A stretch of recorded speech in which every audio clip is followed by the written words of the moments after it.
Hi and welcome to this video. I finally got a working mic and a working controller because it was double up all my controllers. Jack was broken and my headset mic was broken. But this video, like I teased with the last video, is going to be covering this game in more detail. My first video on this game wasn't the greatest. Like I even said, the first red ability I got was my punch. It actually wasn't. You get your punch in this area, not the first area. But getting a little ahead of myself, I actually want to show off a little bit of gameplay a little bit later. The main thing before I get into the gameplay, because I do want the gameplay to have that good flow and good show of what this game can actually offer. I've showed off this gameplay a whole lot, but this gameplay is fucking gorgeous. But this game is functioning off of three powers, three abilities, three colors, however you want to call them.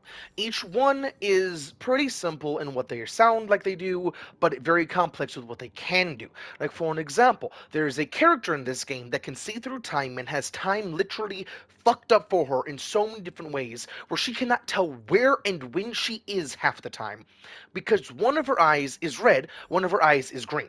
Green is change and everything to do with life and death because life and death is one big cycle. All of that, complete change, everything.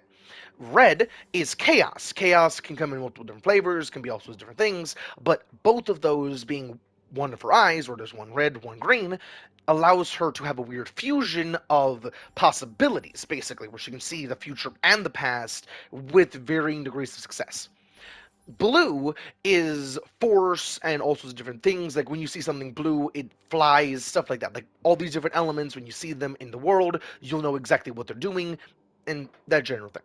Now, with each one of these, there technically is, okay, this is going to have a lot of spoilers and a whole lot of different things, so I had to just playing this game first and then watching this video, or just watch this video if you really want to. This game's very fun either way. Now, in this game, there is technically, and okay, there is 5 fonts. Each font, I believe, is a different element.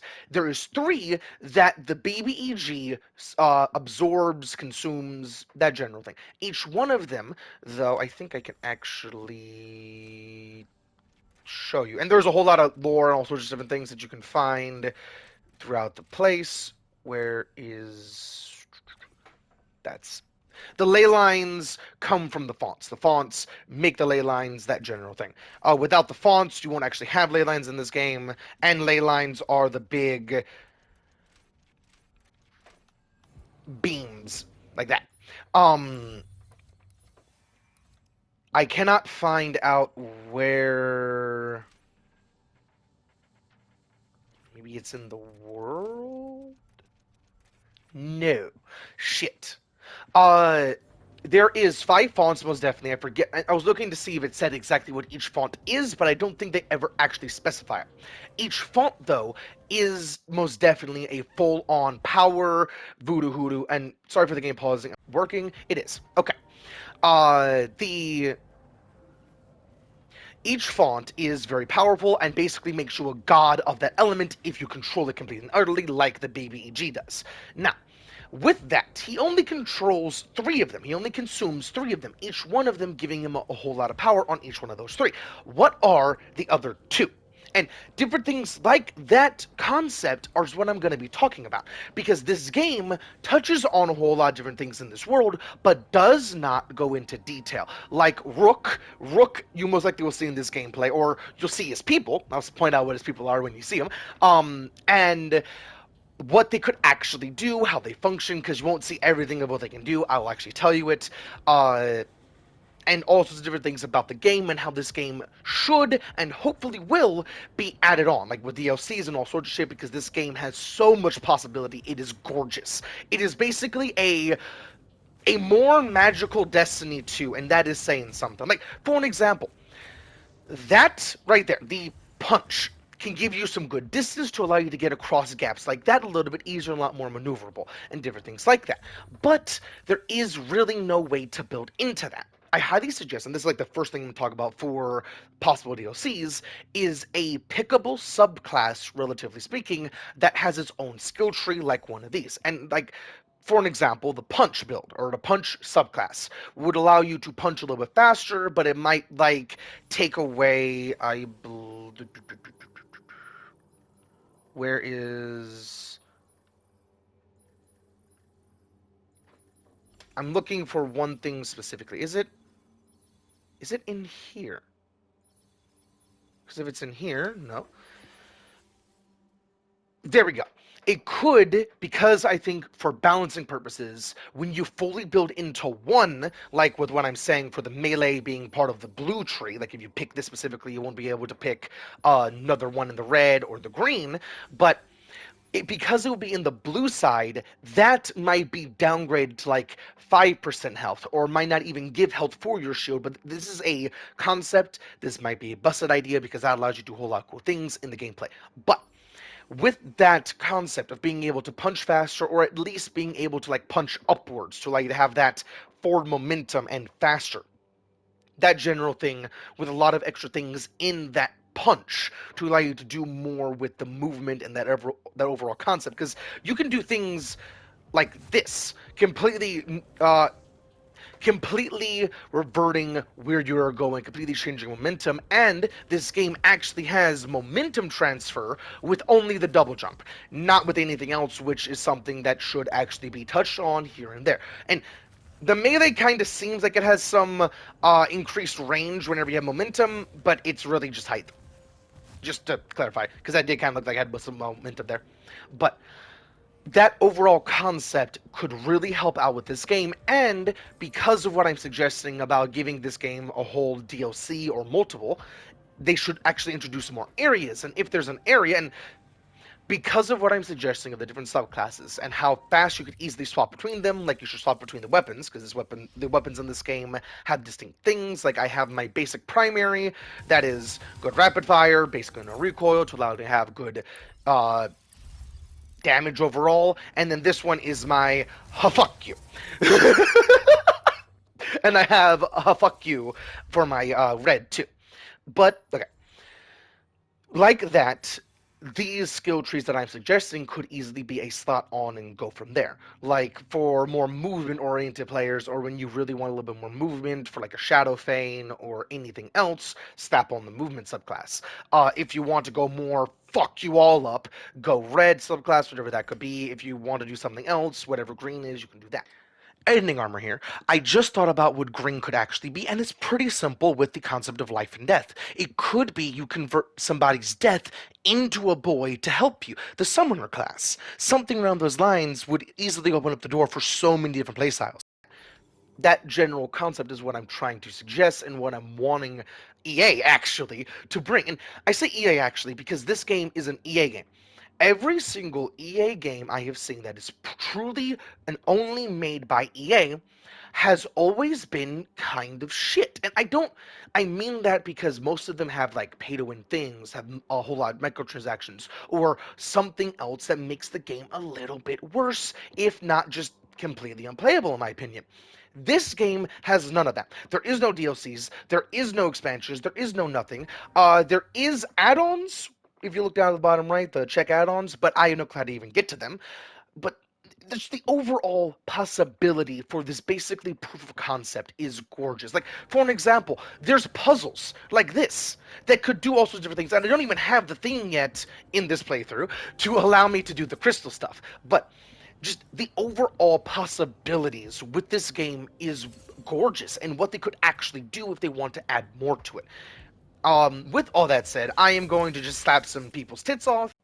If you are one of those that gets offended by the word tits, keep in mind everyone has tits. Everything has tits, except for fish or birds or some stuff. Some animals don't have tits, and even trees don't have tits because technically they're sentient and different things like that. But don't be offended by the word tits. Be offended by anything else, really, because everything has tits. And something kind of cool about this screenshot, and the reason why I picked this one, is because technically you never stop the everywhere in this game, and that's something I think should actually be added on in a DLC. The gameplay up ahead will also show you what I mean by the punch giving back 10% shield, and changing that in any way, shape, or form might actually be broken in a bad way, because it's kind of how this entire game functions to an extent, especially in up close and personal environments. Hope you enjoy. After this, I'll actually explain a good bit more. And I do actually not want that. And I will actually show off how the overall gameplay functions, even though I don't really need to do a whole lot here. And this is max upgraded because I'm on my third playthrough now. Because this game's just fucking gorgeous. And that's technically the ability I got on my first playthrough. This is the ability you get here. Each one giving a whole lot of different things, and this entire game is functioning, or this entire game functions off of like a... If you think in Borderlands 3 type concepts, with Borderlands 2-esque game, or Borderlands 2-esque movement, you can go pretty hard, or not pretty hard, pretty far. And I say Borderlands 2-esque movement because there is no mantling. Borderlands 3 brought in mantling. But there's a whole lot of finagling you can do with all your gear and everything like that because everything flows into each other, and this is why I actually have the amount of Fury I have. Fury is all my abilities here, which is the bar underneath all that, which allows me to do things like that. And I can literally... okay. If you do not like JoJo, I fully understand it. I personally really like JoJo's Bizarre Adventure because of just the overall concepts it brings and how it actually tells the story and the in-universe science very well. I still really want to make a video on that at some point because the in-universe science is fucking gorgeous. Like, everything is show, not tell. People say there's a lot of tell, not show. It's the exact opposite. If you actually watch the anime, holy shit, how the world actually functions. But, with all that said... you can you can aura and the world somebody, because that is a time stop. Relatively speaking. Not time stop, but time slow, but it doesn't really matter in FPS. And something I do want to talk about. This game has absolutely no aim assist, and I never actually want that to be changed. This game plays so well as a aim trainer, and as... I don't know how that didn't actually hit that. This game works so well as an aim trainer and an overall patience trainer, relatively speaking, because this game functions around the no aim assist. Every enemy does actually have a animation pause, relatively speaking, that will stop them from doing anything for a little bit after they cause like a good... do I have to go? No, where the fuck... where am I going? Ah, up there. Wait, can I... shit. I'm gonna hit this, and then I'm gonna go down, and then I'm gonna hit it again to go up. Or... oh, wait. Never mind! I was gonna say or, because once this goes down, that goes up, and I was planning on changing cars, but that isn't what's gonna happen.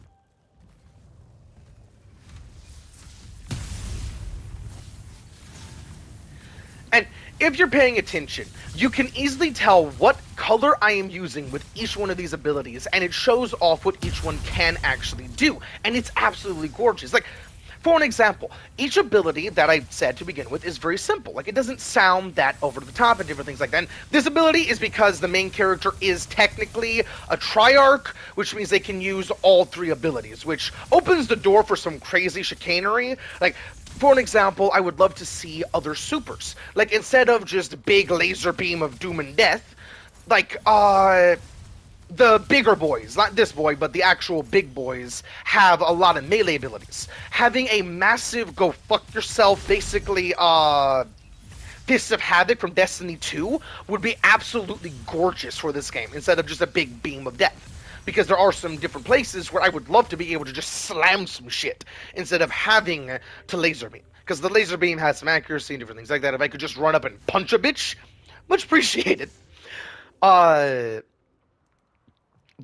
the possibility of this character, or the ability that this character has because they are a triarch, allows them to have all these different weapons to do all sorts of different things, to allow them to be literally a one-man army, because there is different shields. Like, you saw there a little bit that there was a red shield, there was a green shield.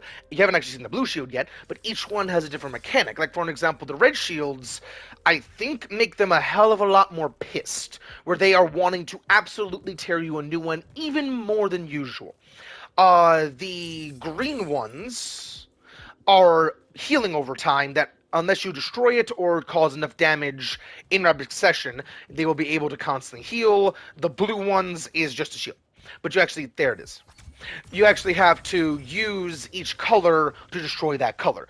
Similar to Destiny 2 and all sorts of other games with the color matching symbols or color matching things, but this game functions off of it pretty well.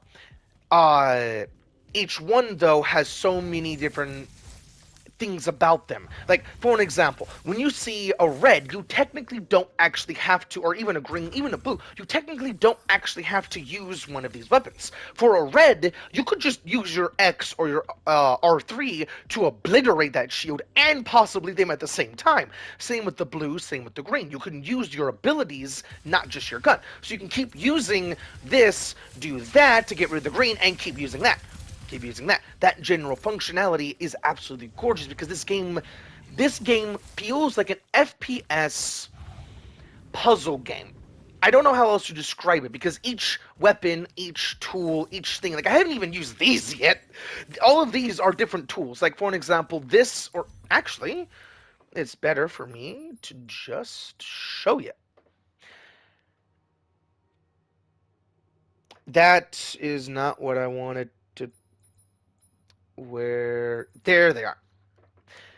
These are very handy and will absolutely help you beat some ass because each one of these can do so many different things and can help you do some things here and there. Like, for an example, you can upgrade your Disrupt, for an example, with these. These are instantly, not instantly unlocked. These are unlocked with XP or ascensions. Each ascension gives you 1 point. Some of them cost 2. There's some that cost 3. Most of them cost 1 though. Each one of these though gives you something else and something cool on top of what the ability already does. Like for an example, corrosion. Corrosion is a damage over time, but also there we go. There's where does it say the specifics about corrosion? There we go. That's what it says, the specifics about corrosion. Corrosion allows you to do that specific thing, which my reds are typically my shotguns, my heavy hitters, my just go fuck yourself. And my green is really my wand because of what that allows me to do. But uh, each one can synergize and do all sorts of different things because of what this game can do. I will go through the gameplay and try and speed run to Rook because Rook, I need to see more of Rook. Rook is the best character in this game, hands down, because of how he talks, how he walks, how he does literally everything. He is basically the best type of mob boss. And I mean that literally. And you're about to see who he actually controls, or not controls, his people, because his people do actually talk to him and different things like that. It's not just he's the boss, he actually is a good leader overall. Oh, I actually want you guys to hear the story because the story is actually pretty cool. Uh, actually, it was okay. This game is very cool. The story is very cool. Some characters aren't the greatest, but it's because of where they're from, different things like that. Like there is an entire bit in Orman, the place before this place, chronologically, where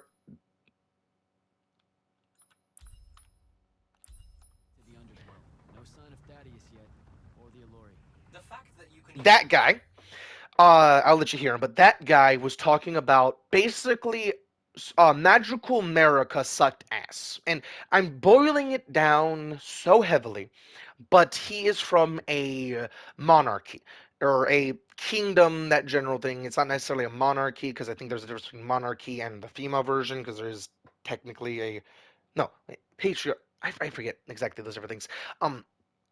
But he comes from that, and with magic, he actually has a good point. With magic, you kind of want a very strict caste system, that general thing, and not necessarily caste system, but a very strict control on the magic, because magic can lead to what happened to Orman. Their entire continent or chunk of land literally got blasted into the sky and stayed there. With just magic. And their entire society was basically like America, where you could do just about anything, where you can go from nothing all the way up. It was a overall just freedom place basically, and that opened up the door for people to make weapons of mass destruction, especially in the ever war. And that's another thing I want to talk about, but after this, the ever war, or in the ever war, because everyone basically had to get into it, they were trying to make some pretty good weapons, and they technically succeeded just on themselves. uh And speaking of the Ever War is as it sounds. It's been a war that's been going on for fucking ever because of what magic allowed people to do. It literally allows them to rewrite fundamentals, where green magic can allow you to heal somebody. I don't know from what point, but theoretically you could bring somebody back from the dead. I don't know if that's like a taboo in this universe or anything like that, but theoretically you could. You could do all sorts of crazy things with the magic in this universe because it literally is basically from hell. It's not hell the shaded realm? The shadow realm? It's not the shadow realm, but it's something similar to that. Uh that realm is where all magic comes from. Basically raw, untapped chaotic matter, which is actually pretty cool because that purple in the center of all three of those is the purple from the Shattered Realm, or not Shadow Realm, whatever the fuck you want to call it. And that place is where all magic comes from. All magic comes from there because of does no because of the Pentasod. The Pentasod, excuse me, is basically the god of magic. It, I don't think, is necessarily a god because they never explain how he did what he did or what they did what they did, but I think the Pentasod is more person than god because of what you actually experience with the Pentasod throughout the game. But with that and how you actually interact with the Pentasod, and I'm not going to spoil that because you actually do really you really should see that how the Pentasod just interacts with you, what the Pentasod does things, because the Pentasod doesn't do that for anyone else. Anything the Pentasod did would not have done it for anyone else, just Jack. Now, with that, the Pentasod made magic. Literally went to the Shadow Realm, brought magic from there, and made the fonts.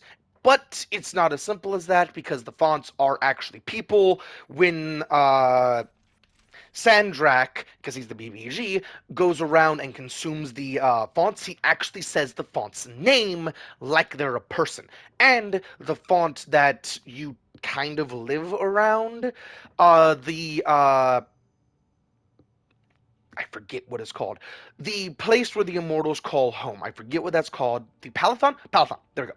The Palathon is actually built around one, and that's actually what gives it its life. Literally. Because it's actually sentient. And they tell you that from the very beginning how it's actually sentient, but not necessarily outright. Not outright. They actually kind of hint around it because they're just talking about the Palathon like it's a person because it actually is. And that alone can bring some cool things, like the other two reacting to the three basically siblings just disappearing because a random dumbass consumed them. Like, the possibilities there are amazing. And I think at the end the three aren't actually consumed anymore. I think you do actually free them, but don't actually know because everything ends at the end. I would really love a continuation. Uh, Stone bodes well for you. And Elori absorbs all magic around it like a horrible walking sponge. It's no wonder the Magnai dynasties drove them underground long ago. They are ghastly. Now, last pause until I get to Rook. Rook is an Elori. And I'm gonna just let you see all of this because this is pretty cool. I'm gonna tell you a whole lot more about the Alluri once we get to Rook because this story literally made me cry a little bit. Because what the fuck?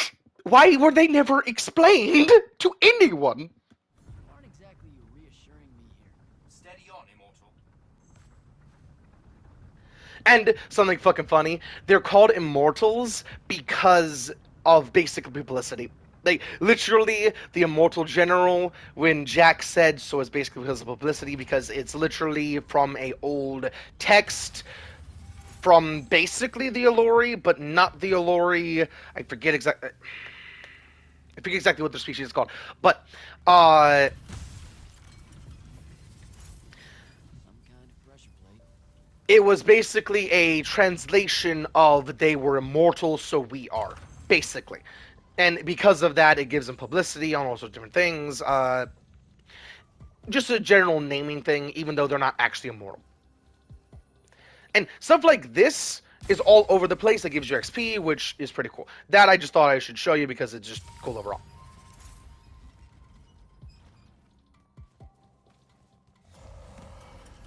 Whoa. That dude there was an Olori. Where's the green? There's the green. In this game, you can use this to activate the green stuff, but you can't actually use the blue one or the red one to activate their respective colors, which in of itself is kind of lackluster. I really suggest AA lets you use at least the red one to activate the red symbols, possibly the blue one to activate the blue stuff, but that would be a lot weirder because there's no actual range to it. How's it going, sir? The Olori do this, just draining your everything. But you can easily damage them to get them to do that, to stun them. But, you know, I'm just gonna shut up, let you experience the game, because those guys are very important to the lore. And I want to explain it once we get to Rook, because Rook shows off exactly how they can actually be. Where this guy's more... He's basically a child. I'm basically bullying a kid. Best way to describe it, I think. Where he's not exactly the most unintelligent, he just doesn't have the best mind on his shoulders, relatively speaking.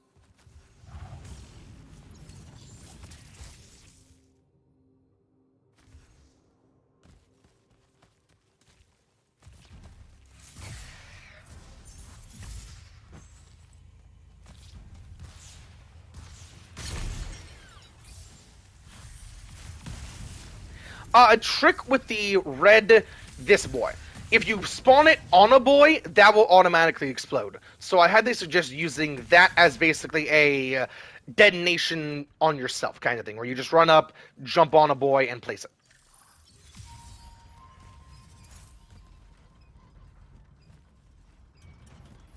Another one.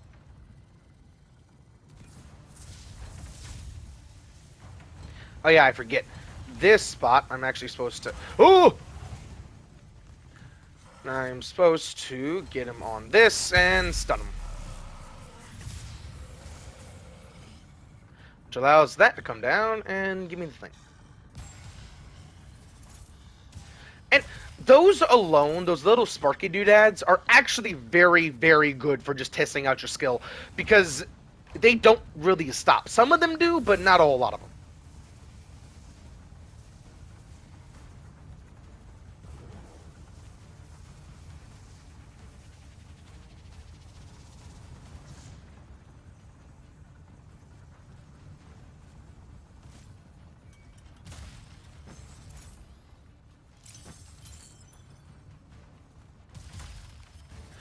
Another thing I highly suggest EA does is experiment with like Destiny 2 type button customization, because I really want to change some of these buttons. Like I do not like the accidental reload of my mana, relatively speaking. Because I don't like using the mana crystals when I don't want to use the mana crystals, but they're on the same button as reload, and I can easily accidentally just hold it for a little bit too long to do that reload, even though my entire build is based around not having to reload. Except for those last two.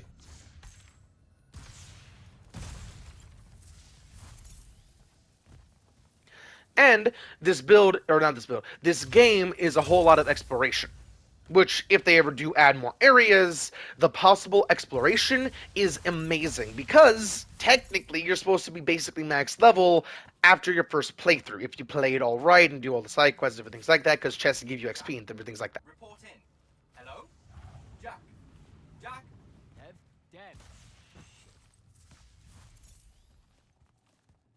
The Farkle Stone should have actually destroyed or something there, and different things like that is more nitpicky than anything else because it's not really necessary. Just for overall gameplay purposes, they should have been a little bit more sparkly or staticky, whatever you want to call it.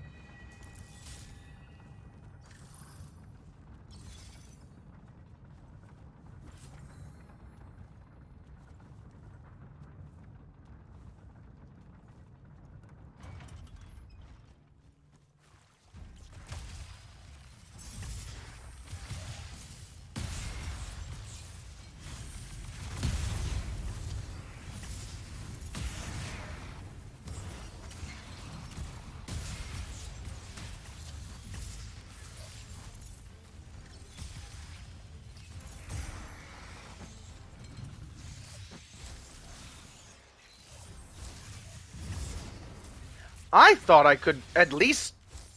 Huh. I actually did not know that. Oh, I almost died instantaneously. And I did not know that because I don't typically use any of these. Typically, because I don't really need to. Even though I play on the highest difficulty. Also, with these green guys, it basically is self-explanatory, but you actually have to shoot them with the green to do damage to them, or max damage. If you shoot them with anything else, you're basically tickling them. Can I... Zawardo? Make it... Oh, wait. Wait, what? Did... I... I think I actually made that. Huh. Doors are also pretty self-explanatory. I just need to find a green bit. Wherever the green bit is. Oh, there's a green bit.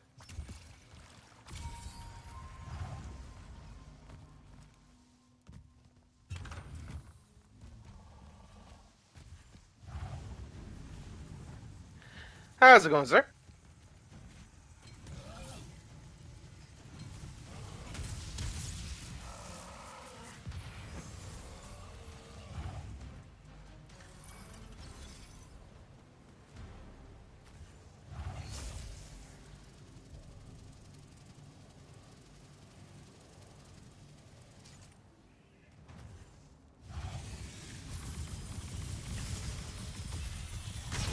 Like, you can easily tell if you're not doing max damage with that little shield that pops up.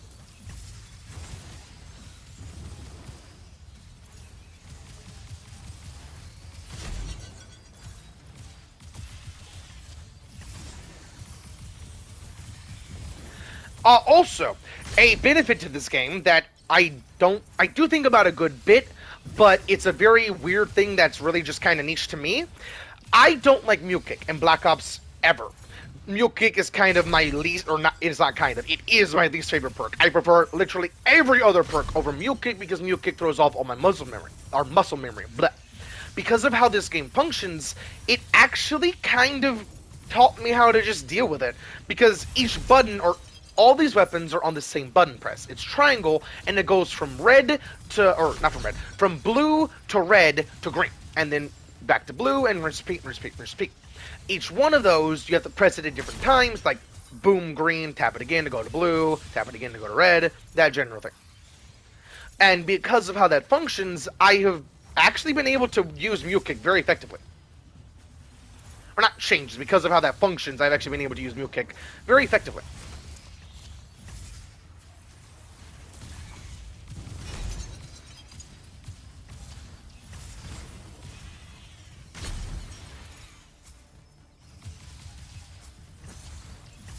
And the only thing that doesn't add up is the punch looks like it's blue, but it doesn't actually register as blue. I don't think it registers as anything.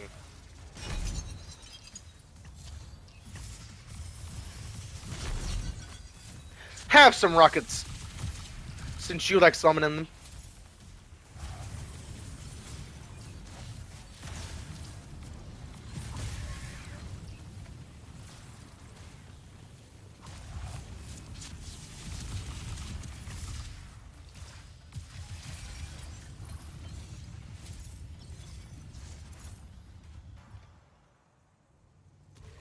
Yeah, how's it going, sir?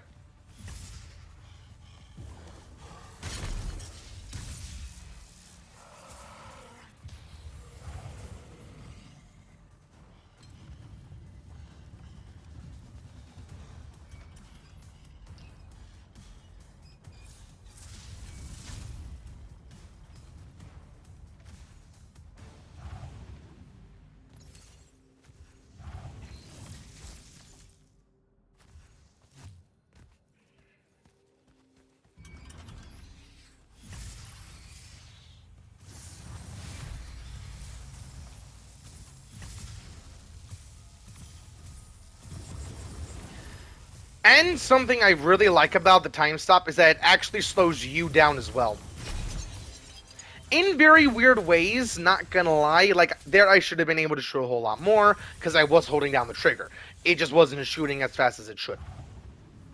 But that is like fine-tuned, nitpicky kind of things. You're not really meant to use this as that and then shoot a whole lot unless you're using like a blue or something like that, or a high-powered fuck 'em up. It's not really meant to be just a pop. Even though you technically can, it's just not really good at that. Looks like I gotta get down there.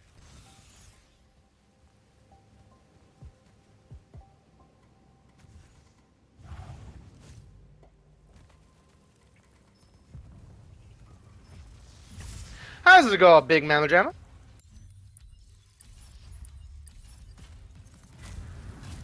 And things like this, boy, is why I have the specific setup like this.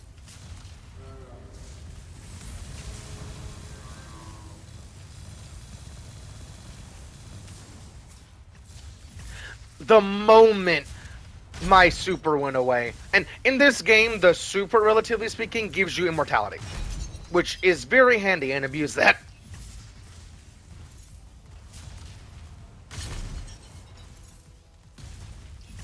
Come on, get stunned. Give me your, you know what? Keep that open. Fuck you.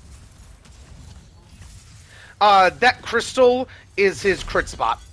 Whenever it's in his face, you can't actually do crits, and this weapon specifically is very designed for crits. If I can actually hit him.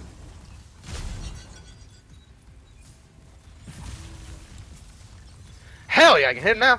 Fuck you. And fuck you. And fuck you. And one more time for good measure. Fuck you.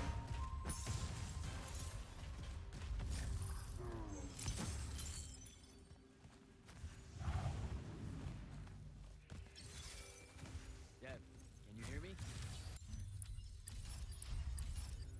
I can, for the moment. I'm in some kind of Alori temple, I think. There are these murals everywhere with the Penasod in them, and that feels kind of weird. Thaddeus mentioned in his journals that the Alori held an odd veneration of it. Really? You have any guesses as to why? Just because they absorb our magic and love to devour us whole, doesn't necessarily preclude them from idolizing the very embodiment of magic. That said, I wouldn't spend too long trying to deepen your understanding of Alori art, Jack. You should just... Devin! Damn it! Now, I'm just gonna say this. I think we're not actually that close to Rook. He's correct about one of what he said. I'm just gonna say that, or I'm gonna specify. He's correct about them liking to absorb their magic, but it's not to devour them. Or you know what? I can just say, there is a super magical pit in the center of this world, and not center, in the center of the three civilizations, or not three, five civilizations, that is basically the pit of magic, and it's technically connected to the Shadow Realm. That pit is actually constantly growing day by day, bit by bit, because magic itself is what makes it. How, or the goal with the Pentasod knew that magic would create that entire pit. So the Pentasod made the Alori people to put the magic back where it came from. Literally, the people were supposed to take the magic, the Alori were supposed to put it back. So there was never meant to be the entire big gap in that center. I think I can actually show it off. The Shrouded Realm, that's what it's called. Where is... There's the Pentasod. Cool. Where is...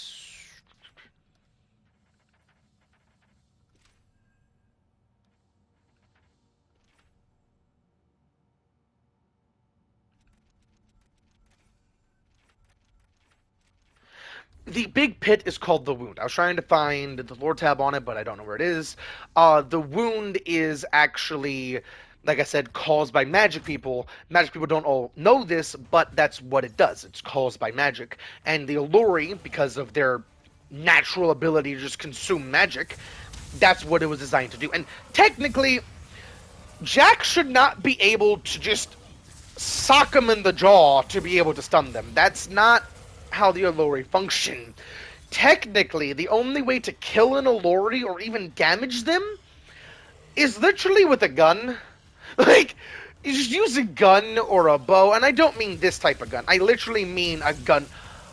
Oh, I'm overstuffing them. I just realized that. Their bar gets full. I'm stuffing them to their gills. They vomit. What the fuck? I'm basically overstuffing them, forcing them to vomit, which is that big boom. That's actually pretty fucking cool. That makes a lot more sense. I'm just stuffing them to overmax, which makes them literally sick, which stuns them. Because I don't know about you, if I ever vomit, and I personally hate vomiting, I do get kind of stunned like that. And if I had to eat mana and I was force fed a fuck ton of mana, I think it would stun me for a little bit too.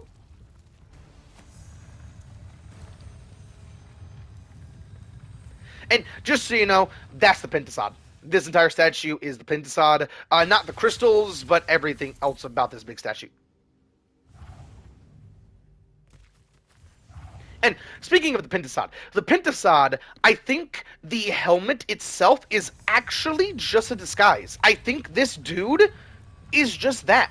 I think he's actually a person or something similar to that because he's not even an Allori. If you look at him, he's more human than anything else. Just that. And even you can see the chin with the helmet.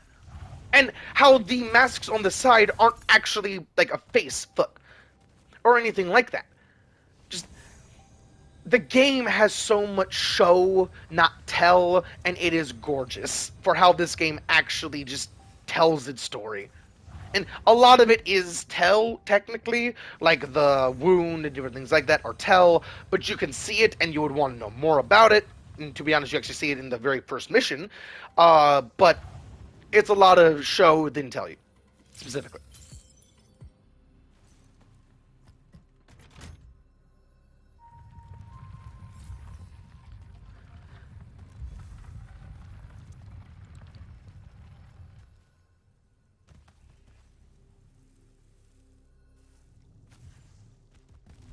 Too many of them. I really hope this is the right way. The only things that have aim assist in this game are the abilities, just so you know. And here's the best dude in the game.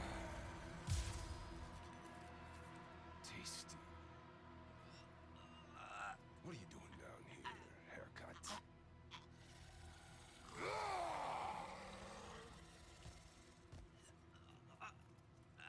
A triarch. All the major food groups. No wonder the boys are in a tizzy. You can talk? Can you? What do you mean? What do you mean? Yeah, I don't understand. Yeah, I don't understand. That's what you sound like. Soft and squeaky meat. Goat mouth. You talk like fear with its pants too tight. And I love how it pokes at itself. It as in the game. Exciting day for you. Name's Rook. Jack, you think we can talk without you know, throwing me around, Rook? You gotta understand, it takes a minute for all this to congeal, to see you clearly. Communication with humans an effort when we come from two different parts of existence. I'll get there. Point is, though, it's dangerous for you here. A large and terrible part of me hates you to the bone. Hundreds and thousands of years pouring into that part. Yeah, I don't know what to do with all that, considering you just saved my life. Why didn't you try to eat me like your buddies? I don't need the heat that might come down on us if we killed one of you fancy Order Magni. Same reason I didn't do your friend in. Who? You're looking for that wizard. I see the connection. Uses his as an ashtray now. Real put upon face, this guy. Thaddeus, can you take me to him? Could do. Give me a cigarette. Help yourself, I guess. We're agreed. You owe me one. For the save back there. Sure. Yeah. Sounds fair. The bill'll come due. Double if I take you to your boy, Thaddeus. Which I will. If you tell me a thing. How long are we supposed to hold it against you? I don't... hold what? Okay, I think the old, needs a few more minutes in the oven. Forever! That's the word you're looking for. Forever's how long you'll be unforgiven. See? I told you I'd get there. I see you clearly now. Come on, let's go. No absolution for you till the sun goes out. Wizards this way. Now, the reason why Rook absolutely hates humans, and it's not just Magni, it's literally any human he sees. He wants to tear their soul out from them and make them look at it, type of hatred. Because the Pentasod made them. The Pentasod is the big statue, basically the god of magic. The Pentasod made them in the Shadow Realm, or the Shrouded Realm. There we go. The Shrouded Realm is where they're from, and that's why they can do what they do, because they're part of that general ecosystem, and why I said two parts of existence, because the Shrouded Realm is basically the other half of reality. But the very fucked up thing, and the reason why Rook hates humans, is because the Pentasod never told the humans the actual plan for them. And all the humans saw was they came out of hell and started eating their magic. That's all they saw. They just saw demon kill. Like, I would hate me too, personally, if that's what happened. And at a certain point, Jack figures this out, and Jack himself feels so bad because of what people did to the Alluri. Because technically, the Alluri, they're superheroes. They're the ones that are more powerful, better in every way to people, but they were designed to help people. Literally, Rook, in the way you learn about how Rook and all the Allure people did what they did and how they evolved, that general thing, is through the Pentasod literally telling you it with basically a window into the past. But uh Rook Rook had so much love for humans. He knew so much about them, even though I don't think humans existed at that time because timey-wimey, voodoo hoodoo type of bullshit. But um, he knew that humans are going to make wonders, crazy contraptions with magic, and his people were just going to have fun. That it was going to be a paradise. It was gonna be. They can just explore and see the beautiful world for what it is and how it functions, and all these beautiful things that humans could actually do with the magic that they could never do and could technically dream of. Like, it was meant to be a perfect paradise, but because the Pentasod never fucking told humans, they just got shoved in the mountain. I would hate humans too, personally, with as much hate as he Anything shows, I owe you? Anything or you more. have in mind? Still thinking on it. Got a whole colony to look after. Gotta weigh some options. So you're like a special Alluri. What? Like special than a head No. I mean like maybe you're their boss or something. or something? You ain't got a word for it. You're just like the... Okay, I actually have a word for it. He's their dad. Because he's the first Alluri, literally the first Alluri. The Pentasod made him and said the others will come around. The others are still basically incubating, is basically what the Pentasod said when he said the others. Rook said, or I'm bad at saying verbatim. The Pentasod said, "You will lead the others." Rook said, "What others?" The Pentasod said, something on the lines of, "They're still incubating." That general thing. He was literally the first. He is their big brother, their dad, and I mean literal big brother, their dad, their parental figure, all wrapped in all wrapped that all wrapped. words, all wrapped in one because of what he actually does. He's not just there, go do this, go do this. He actually listens to them. He is one of the best leaders I have ever seen because at the very end, Jack comes back, says sorry to Rook for everything his people has done. And Rook, okay, says that, hoping that Rook will actually help him out with the BBEG fight, the big oh fuck kerfuffle. I'm not going to explain that, but shit happens because of what Sandrak's doing by consuming the fonts and using magic to such an extreme. The pit starts getting basically boiling. um, but what was I gonna say? Fuck. He went there, said sorry.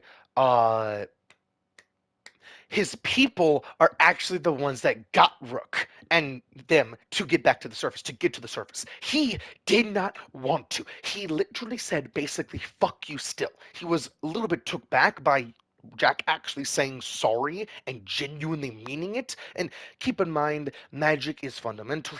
And what he meant by conceal, I literally think his senses had to focus in on him. Everything had to focus in on Jack to see him properly. But after this first time, it literally just, oh, it's you, oh, it's you, oh, it's you, because they had to focus that or he had to focus those senses. But I think that's because they literally see more of reality than anything else, which is why Rook was talking about it's going to be gorgeous. I think he's basically always on drugs. Like, think about like typical like animation for how drugs just make everything colorful, kind of flowy and bendy. I think that's how he actually sees reality. And that concept's fucking gorgeous. Now, uh, I just want to say that because just the overall concept of what the Alluri could do is why I really want to see more on the Alluri. Like, for an example, after the Alluri help with the BBEG fight, they are actually given freedom, technically. And technically, they were never prisoners. Rook just said, let's just stay here, because technically they could always leave. So they're not really prisoners, but they were given the ability to go to a grove and do their own thing in that general area. And so they did. Now, I never see the Grove. You never get to see the Grove. I really want to be able to go to that Grove in a DLC and help Rook out specifically because Rook is just the best dude in this game. He is just amazing in every shape or form, and you'll hear my favorite line in this game coming up. That is all quizzical and shit. One question after another. Because I paused there on a weird time, I'm gonna explain that. He said, "You and Thaddeus are the same. You're all inquisical and shit."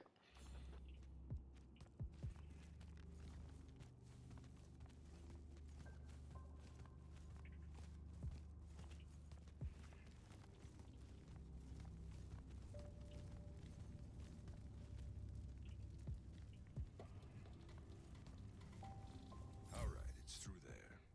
I'll lead you out just in case one of my boys decides to jump you. Lead the way. Oh, wait. Before I forget, I can smell the lightless on you, too. Just wanted you to know. That was never supposed to happen. Sad that it did. Again, your fault, but still. What, Lightless becoming Magni? The unforeseen aren't supposed to happen? No. You were all supposed to be Magni. That's how the Pentasod wanted it. So what did happen? You tell me. You went and done fucked it up somehow. The plan was magic for everyone. Maybe. Magic for everyone. What? That funny to you? No, I just ran into someone a little while back. That was kind of her dream. Was she Ormic? Sounds Ormic. I mean, yeah? Bunch of chuckleheads, the lot of them. Also, I bet she didn't include no Alluri in that real big dream of hers, did she? Not specifically. Of course not. Fucking Ormic. All tie, no shirt. Let's go. Just to clarify, Ormic is Ormon. Just to clarify.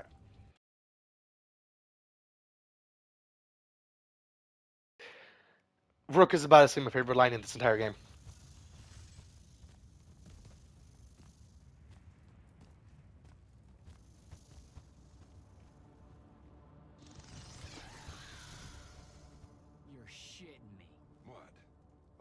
because it's like lava.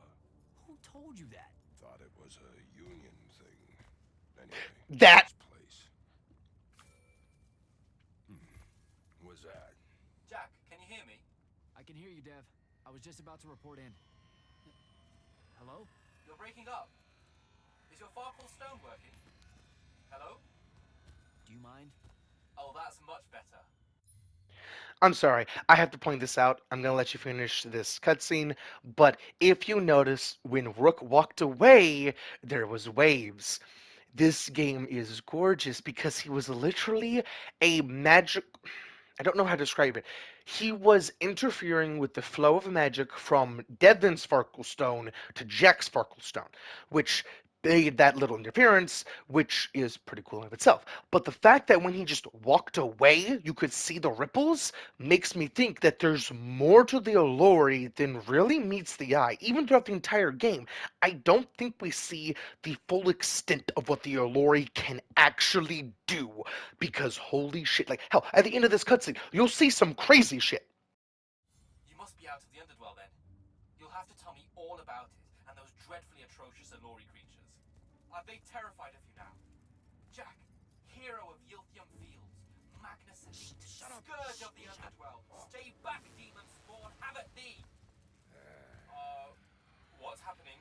I don't like this. Ah! I found Thaddeus and we'll get back to you. Bye.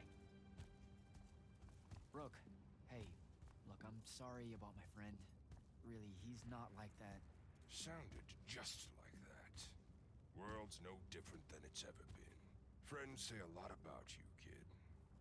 Give my regards to Thaddeus. Just so you know, the reason why that's absolutely insane is because Sparkle Stones don't do that. Sparklestone shouldn't do that. They've never done that except for that one instance. And Devin actually basically he talks about that instance when you talk to Devin again. And Devin, you can hear in his voice that was fucking painful because he was literally being shoved through his Sparklestone, which is why it looked like it was stretching because it was. Like the shit a Lori could technically do is insane. Also, that's Thaddeus' house. I just wanted to point that out. I'm not going to play anymore because this is about my length of video, and hopefully everything I covered was very cohesive and very understandable. And if you got through the entire video, thank you and have a good rest of your day.